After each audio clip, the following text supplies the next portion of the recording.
Hey, quick little vlog here. Vlog on Manchester City's qualification for the Champions League semi-finals. A landmark moment for the citizens. Having never actually gotten past the last 16, they now went past the quarters even and all the way into the semis. And on the back of a tough group which contained Juventus, Borussia Mönchengladbach, and Sevilla.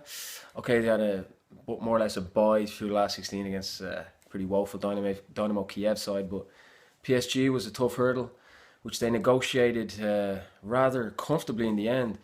I mean, they got their 2-2 out in Paris last weekend, which, they got a fortuitous goal in the end, but they also gave away a very strange goal.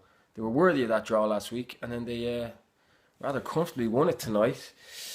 And I think a big factor was Larry White changing the formation so drastically. So obviously he lost a couple of players. He lost Matuidi, he had no Verratti still, and obviously lost David Luiz. So he decided to go for a three-man defence. He packed the midfield with five. So he had Maxwell and Van der Wiel playing as like wing backs on the sides of the five-man midfield. He had Di Maria in there, Thiago Motta and Barista, Adrian Rabiot, Zlatan and Edinson Cavani up top.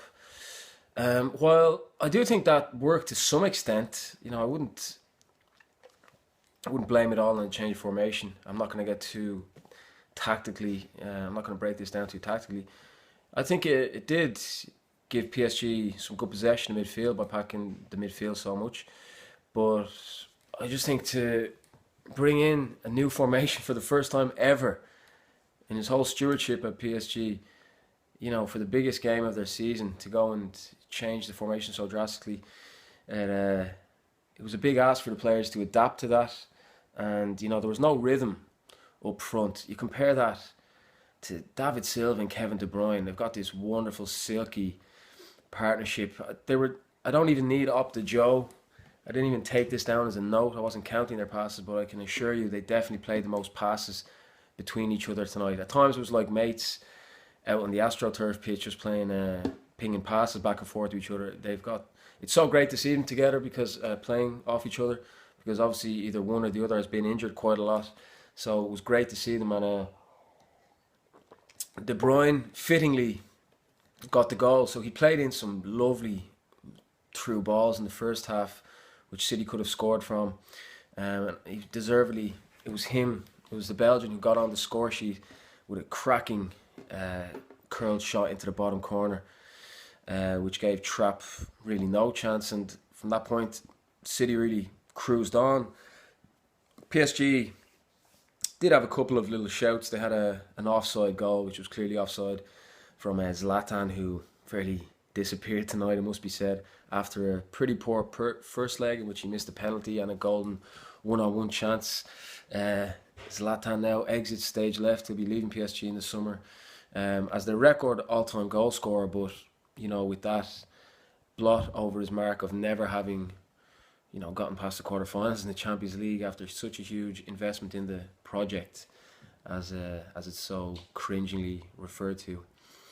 Right, so into the game, actually, a couple of players to point out. Sergio Kun Aguero. I don't know if he was on a go slow last week or some sort of strike, but he was absolutely crap last week. I think he got one touch inside PSG's box, and just look, if he wasn't carrying an injury, then it was a pretty shameful performance, how poor he was. Completely forget about that, because he completely turned it around tonight and was like a man on a mission. He was tracking back, digging into tackles. He was, just bright as a button. And unfortunately, it was a shame he missed a penalty. Would have been great to see him cap that performance with a penalty. He put the penalty a yard wide. A penalty which was being watched by a lot of young City fans behind the goal through their cameras, which is really just the bane of modern society, isn't it? Everything happening through mobile phones, says the guy vlogging on a mobile phone. Yeah, pots and kettles. So City made a couple of really good chances in the first half. They had the penalty, which Kun actually provoked, having rounded Kevin Trapp. They had another good chance, which unfortunately fell to Jesus, who pathologically cannot shoot or score. Unfortunately, it's just part of his genetic makeup. He hit the ball as hard as he could with his little legs, but he just still missed. That was a great chance. So yeah, great save from Joe Hart actually later on in the second half. On a one-on-one against either Zlatan or Cavani. Brilliant, open wide like vintage Peter Schmeichel, and yeah, he was really brilliant. And obviously, having saved from Zlatan, he was one of Zlatan's penalty last week. Excuse me. He was one of the key men over the tie.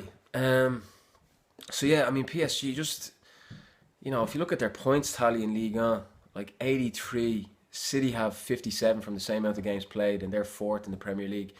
So PSG, could it be a case of a bit like Bayern in seasons previous, just peaking and winning the league a bit too early maybe, and perhaps their intensity levels just haven't been it's been difficult for them to maintain those levels coming into these into the crescendo weeks of the season. It just looked like the wind has been knocked out of their sails. They had a great buzz and energy and zeitgeist about them back in the last 16 when they really made light work at Chelsea. But a month on, they couldn't match that intensity or application in this quarter final against City. And yeah, it was. I heard David Ginola say a good one on. He was on BN Sports saying he was representing. I think he was speaking in French, or he was trying to get this across to the French public. He said, I watch City every week in the Premier League, and PSG somehow made them look good. Because really, like, City have been really quite abject at times in the Premier League. But, no Yaya Toure, no Sterling, and, Navas having to play both legs, really, which is a bit of a hindrance because he's a very limited player. They were far better than PSG over the two legs.